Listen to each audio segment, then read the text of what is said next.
Birema saboda Allah ba za mu karya ba ne, ba mu fa karya ba muka zo gashi mun wuce Zariya ko masallacin matafiya ya tsaya a ci abinci mana, ko za kake son mun yi shahada ne ha? Gaskiya ba za mu ci abinci ba sai mun shiga Kano, a Kanan ma sai mun je bici.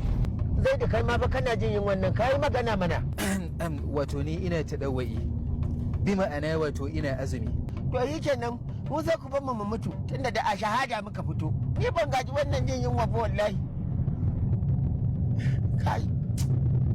Wallahi yanzu na gane bure ba baka da imani. Wallahi tala baka da imani. Hakuri za ka yi a dan gwambo.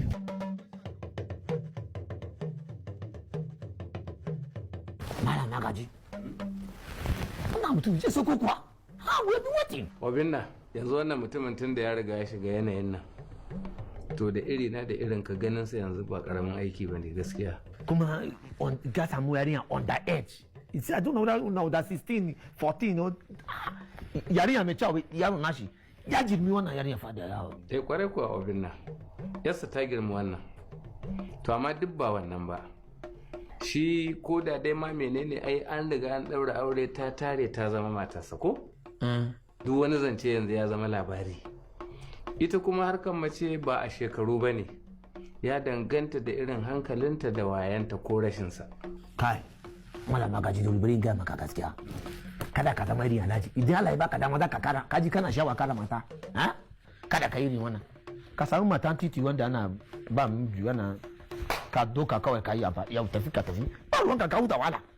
Haba Obinna, ina matar banza ta kan titi. Kama ka je gidan mai ne, ka ga an cika da layi. Zai bata maka lokaci. Ka je ka samu na galon bakin hanya ka sa kawai kana tafiyan kai na wanka ga galon bakin hanya ka sha ka wuce. To ai wannan galan din ko arha ne da shi in ka sha an yi mixin da abubuwa da yawa injin ka zai iya mutuwa ko da ma ba a ce ka yi laifi ba. Ai kuma haka ne fa inji zai samu problem amma dai ba za mu daina ba kaji mun galon 1 gallon half gallon we don't finish. Oh. To Obinna ni ina so in tafi gaskiya.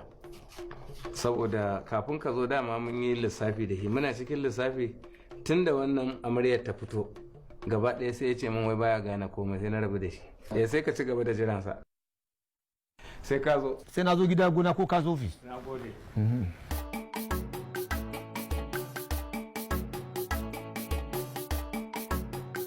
Yawwa mun shigo garin Kano.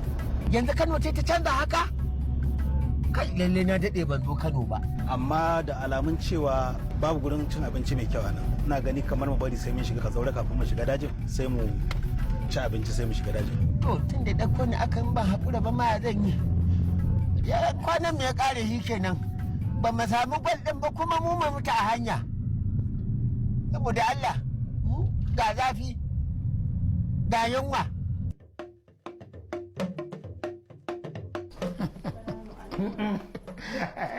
Obinna. Alhaji. Kai, Obinna. Ina wani baba Obinna? Kici ne baba Aliya ina Mariya yaya gida kai. Kin yi kokari fa jana kina gara Alhaji yayi kyau. Alhaji wannan da za ta ce gida na kuma matana. Ta kwana biyu ta koya ma matana. Hani shiga ciki na kira. Ta zo na lissafi dai mata kai na bin bari. Kai Obinna. Mu je lissafi. Alhaji. Obinna. Za mu yi lissafi abin da ya kashe a biki.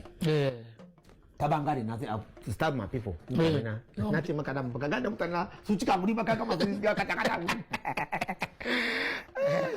Mutane na ne sun zo. Giya sun sha katon 72. Katon 72? A cikin dai kowa zai sha katon, akwai da ko zama da yana shan katon daya. Obinna. A biki na aka sha katon 72? Ai wannan duk cikin muna buki ne, wannan ya rage ya yi kadan ne. Amma mutanen ka ne suka sha ba mutane na ba ko? Mutane na ne, amma su da su zo bikin ka, ai mutane ka ne Alhaji. Amma dai aka sha giya a biki na. To na ji